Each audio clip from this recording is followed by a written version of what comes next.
Hey, how's it going, awesome humans? Josh Zaring here. I received a lot of requests for how I did my YouTube banner and a lot of praise as well.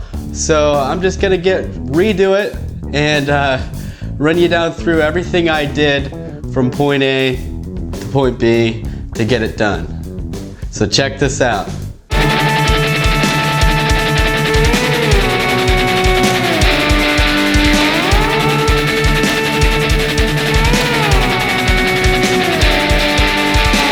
So to start this off, it's just a simple red poster board, and you got to be careful when you buy them. Make sure they don't have any creases or weird spots where there's color missing. You kind of have to pick through them. I have a few of these in different colors, and I keep them in a safe place so they don't get bent. And I wanted only a single source of light coming from the left, hard left. You'll see that softbox has 4 60-watt daylight CFLs in it. So it's just bright enough to get the job done and provide soft lighting where there's no hard highlights on anything. Since my Nikon officially became a prop for this, I used my Panasonic Lumix G7, something I normally only use for video.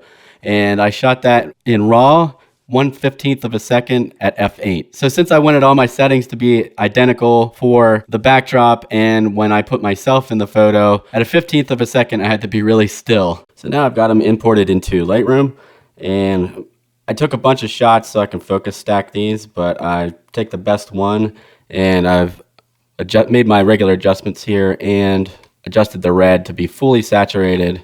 And I'll probably make this a little bit darker red in Photoshop. Down here, that was the first shot I took. I wasn't really paying attention to where my feet were, and I need them out.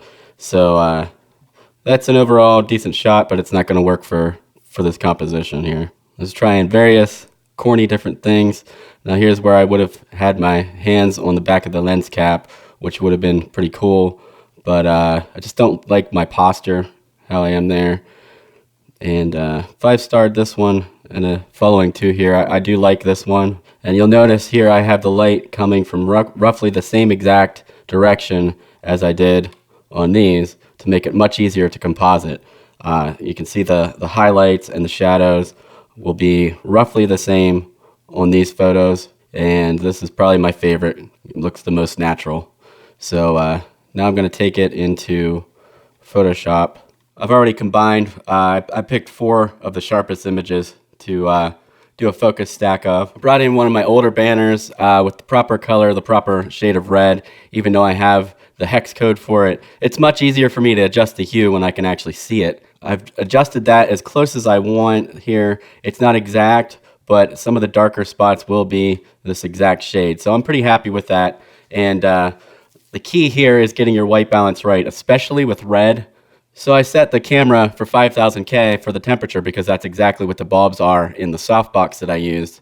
And since I only used one light, that's what temperature it will end up being. I didn't even have to adjust that in Lightroom because it was pretty much spot on. And I can tell because these microphones actually aren't silver, so they shouldn't reflect a gray. They're more of a goldish hue. And the GoPro is definitely gray. And you can see all the blacks and everything. It's pretty accurate. So moving on to the point here is red is one of the colors that will drastically get thrown off if your white balance is off, and you don't want that. I do a lot of red. I'm a big fan of the color red. So moving on here, I have this cut off here, and what I'm going to do next is cut out myself. So I'm going to start with select focus area, and this isn't the be-all end-all. It's not perfect, but it's pretty close and it saves you a lot of time. And that got it pretty close without me even adjusting anything. I'm missing some fingers, so I'm going to pull it up a little bit. And I'm going to use my little paintbrush to bring some of it back.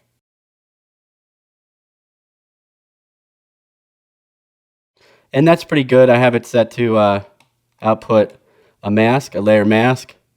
So we'll take it from there. And I'll just do my little fix-ups here. Just like to zoom in. And I like using the polygonal lasso tool. Some people would rather just draw it in or use the paintbrush, but I don't like the softness of the paintbrush. So what I do is I select it, and then I use the paintbrush to get rid of it. So now I'm just going to finish cleaning this up and clean up the hair, get my spots here out, get rid of the rest of the stool here, and then put it on my background. So I'm going to just copy this now onto my background. size it properly because I'm way too big.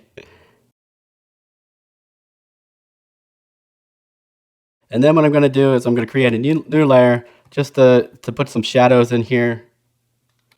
Just going to get my brush tool, a nice soft brush, and I'm going to zoom in there, get my pen, and I'm just going to put the shadows in there. And this is just one of those little subtle things that really make it more believable. And you can see I actually did pretty much there. And I'm just going to pull down the opacity down to like 70. So now it's more believable that I'm sitting on a giant lens. And now I'm going to copy it, and I have a new image here that's 8000 by 4500, 16:9 format, because in the end that's what it's going to be. And I'm going to make this a little bit smaller because I want everything to fit within this. And if I have to make the background a little bit larger, that'll be okay because it's one solid color. I'm going to erase away what I don't need here, but first I'm going to sample and make my background that color. So I'm going to sample that and use my paint bucket tool and just make that color. Now I'm just going to get rid of what I don't need. First I'm going to use the polygonal lasso tool. Just a rough cut. Invert the selection and delete that. Then we'll see how it looks. And then I use a nice decent sized eraser brush. Erase around the edges here just to soften the hard edge. And I don't want to get into my image, so I'm going to end up keep making my brush a little smaller to get around these. I don't want to get rid of the shadows or anything like that, or the main part of the images. So now I get a larger brush and I soften that even more. And now we got a seamless background here that I'll just keep working with until I don't see any lines. Okay, that looks good. Now what I've done is I copied and pasted it into the YouTube guide here. And I pulled up the size because I like to work at a really high resolution and then shrink it down later. But that lets me fit everything inside the minimal guides here. So my head's not getting cut off. None of the cameras or the microphones are getting cut off. And I have myself centered here. And I intentionally left an area over here that's opposite the camera for the text. So basically what I've done here, my name, so you can identify my channel, content creation, which is the all-encompassing of photo, video, and audio. And I finally realized that I have to make it more clear what my channel is about and when I post. So it's photo, video, audio, new video every Monday. So everybody that comes to the channel sees this banner and knows when I post and what it's about. So then hopefully they can subscribe. So then I basically combine all this without the guides, shrink it back down to the 2560 by 1440 that YouTube requires, and upload it to YouTube. Now I realize I skipped a few little things, like I skipped ahead when I started cutting myself out, but that's the basics of the ideas that I had and how I put everything together. In the end, after seeing this, you'll probably realize how simple it actually was. But the main thing for me was getting the lighting right, having the lighting coming from the same direction, because that's very important and it's harder to do after the fact. It's harder to Photoshop something like that in. It can be done, but it's just a lot harder and it requires a lot more work. So careful planning is where it's at. And my white balance had to be the same. My white balance had to be accurate, mainly, not for skin tones this time, but mainly for the red background, because if the red background wasn't right, then I would have had to drastically change that. I could have corrected, since I shot raw, I could have corrected the white balance, but I'd rather just have it right in camera, so when I snap it, it's accurate. So hopefully next time I'm making something, I think of this ahead of time, that I may get some questions about it, and I'll just do the how-to or the tutorial right away while I'm doing it. This required so much thought on my part it's something that I wanted to do for a while now, and it wasn't laziness, it's just I kept coming up with these other ideas while I was doing it, and I thought that idea would be better. And this idea is something that I came up with over a year ago, and I wanted to do it, but I just kept coming up with different ideas and I never did it. So hopefully you learned something. Hopefully it gives you some other ideas, and having a YouTube banner that's clean, professional looking, and tells the viewer exactly who you are and what you do when you post on a regular basis, that tells them a lot.